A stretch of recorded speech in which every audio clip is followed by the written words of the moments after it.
Al-asma wa sifat wal af'al hujubun. Nama-nama, sifat-sifat.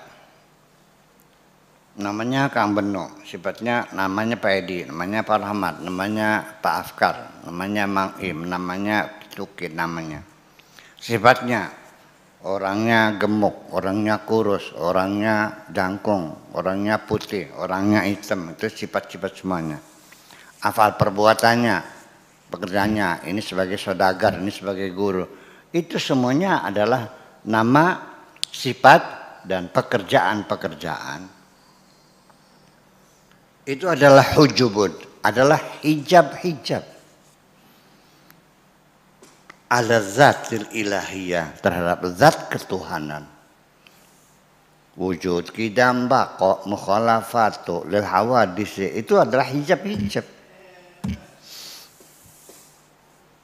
Semakin tidak paham, semakin tidak mengerti, ya, perbuatan-perbuatan Allah, ya, al-muntaqimu, apa namanya, al-mighwaru dan sebagainya. Semakin tidak paham. Mana keesaan Tuhan saja, ya selama ini adalah Allah itu hanya satu, itu satu matematika kok. Iya kan? Satu artinya satu itu satu sama dengan dua dibagi dua sama dengan satu, satu dibagi dua sama dengan setengah. Satu itu, ya enggak, bukan itu satu matematika. Memang Allah bisa dibagi dua.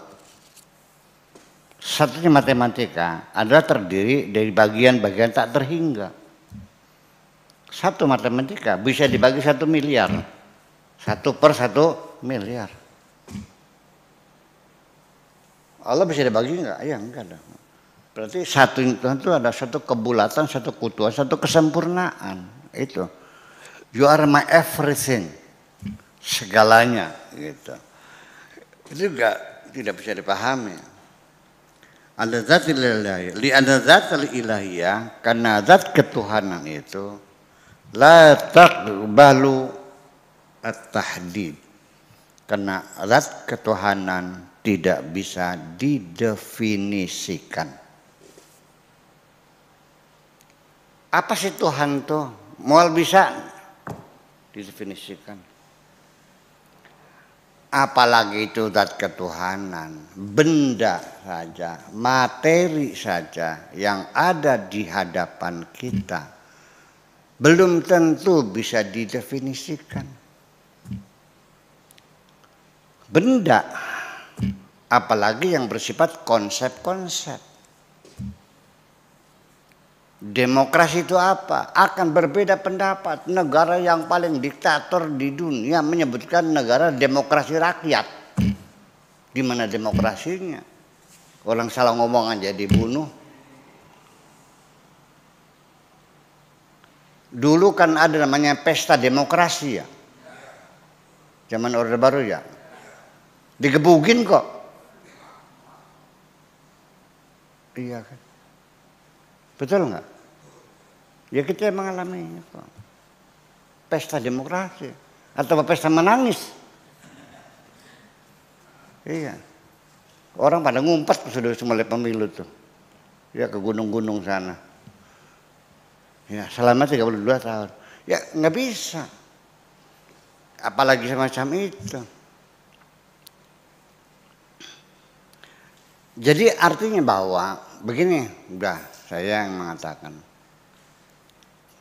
Semua itu kata, kalimat, perbuatan tidak bisa menjelaskan zat ketuhanan. Karena zat ketuhanan tidak mungkin bisa didefinisikan. Yang bisa dirasakan dan engkau pun tidak bisa menjelaskan perasaan kamu kepada siapapun. Hanya engkau yang merasakannya. Itulah ketersembunyian semacam itu. Selama ini kita kayak sok kenal Tuhan semuanya, ya kan? Ya, seperti akulah yang paling kenal Tuhan.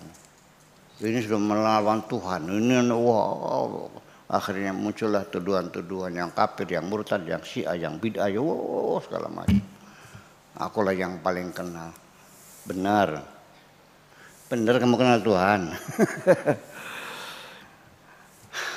Ya, sekarang gini, betapa sulitnya mendefinisikan kursi. Kursi kita yang saya duduk apa namanya nih? Yang diduduki Pak Afkar namanya apa? Kursi. Ketika anakmu bertanya, Papa atau Pape, kursi itu apa? Silakan Anda definisikan. Keluarkan kecerdasanmu, menerangkan konsep tentang kursi dalam pikiran anak-anak. Karena nanyanya pagi hari, baru bangun tidur, ya setengah hati. Kursi ditanya kamu goblok bang, cuma saya. Ya yang kita buat duduk tuh, kursi itu ya tempat yang buat tempat kita duduk, tuh namanya kursi. Oh gitu, iya, oke. Bener nggak definisi begitu tuh? Kursi adalah tempat untuk kita duduk. Oke. Di siang hari Pak Afkar mencari gunting. Lupa. Tadi pagi seingat dia dimainin sama Ilmi. Sama anaknya lagi gitu. Lagi gunting-gunting kertas. Akhirnya Ilmi, mana gunting? Tadi man pagi kamu mainan, iya. Di kursi, di mana? Di depan rumah. Pak Afkar keluar. Tengok sana, tengok kanan, tengok kiri. Nggak ada kursi. Di mana kursinya? Di kursi. Nggak ada kursi di luar, nggak ada. Dijewer mana maksudnya? Ternyata di buk. Buk itu adalah tembok sekitar 60 atau 70 cm itu yang biasa di depan rumah yang ada sungainya, dibikin jembatan, di samping kanan kirinya temboknya ditinggiin, dikasih keramik buat midang ya untuk duduk-duduk di sore hari. Itu namanya buk. Sok kumaha bahasa Sunda nata. Itu aja saya nggak bisa nerangkan ke bahasa Indonesia apa. Buk. Buk juga. Ya udah bahasa Indonesia buk, udah resmi bilang sama KBBI. Oh, itu namanya buk. Saya nggak tahu namanya dalam Indonesia apa. Nah ini ketika kenapa Hilmi anaknya Pak Afkar menyebut buk itu sebagai kursi, siapa yang salah? Pak Afkar. Karena dia mengatakan kursi itu tempat untuk duduk. Artinya sesuatu atau alat untuk duduk. Dan Hilmi melihat tiap hari banyak orang duduk di situ. Ini premisnya kan begitu. Kursi adalah alat untuk duduk. Setiap hari banyak orang duduk di atas buk. Berarti kursi. Oke. Akhirnya Pak Afkar mengakui kekeliruan. Saya salah mendefinisikan kursi. Ingin diberikan definisi yang lengkap supaya jangan keliru.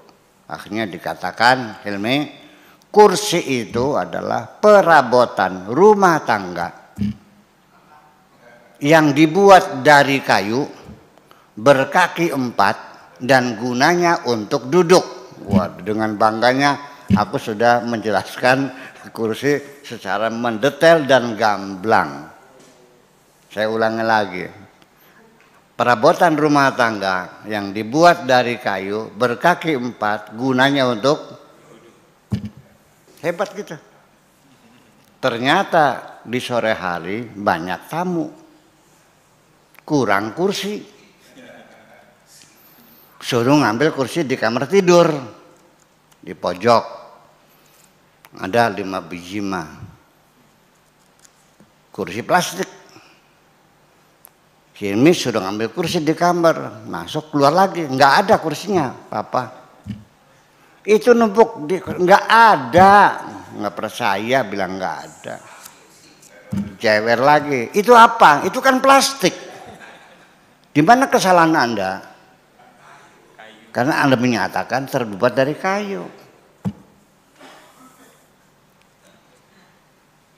Di hari yang lain gitu, kurang kursi juga, suruh ngambil kursi, memang dari kayu, tapi kakinya 3. Dia konsekuen, itu bukan kursi, karena kursi kata papa kakinya 4.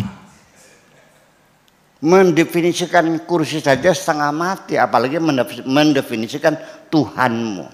Udah paham? Mesti dijelaskan secara gamblang semuanya. Ini kalimatnya seperti itu. Ya, kalau nggak terangin apa nggak paham kan? Ini, itulah semacam itu.